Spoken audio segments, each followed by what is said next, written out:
Okay, so we're going to go in the fort in just a minute here, but I wanted to get give you an appreciation of some of the outer works entrenchments, because a lot of Washington's force was actually outside of the fort. There really wasn't enough room for all the troops inside the fort, and they were fighting from behind these trenches.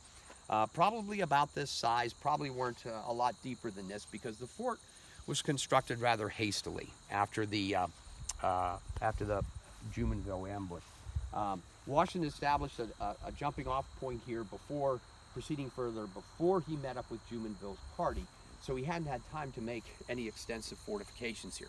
So this was more of a stopping off point where he could resupply, perhaps keep some of his supplies, his pack animals, things like that here.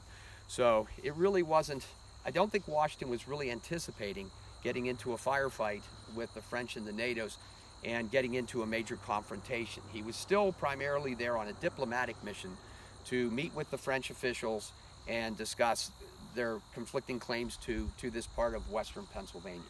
We're going to go into the fort now, but you can see there's a replica of a small cannon here. Washington did have a few small cannon with him apparently, but I want to give you an appreciation of just how small this stockade is. It's really not a fort. It's nothing like Ligonier. It really is a glorified stockade built rather hastily. And you can imagine with 300 and some troops, you're not putting many people in here. There's barely enough room to get the wounded inside and administer what real basic sort of medical care they could have had.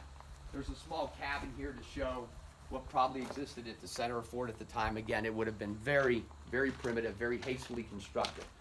But the site of the fort, Fort Necessity, was not a very good one for defense. This is the inside of one of the one hut that's in here.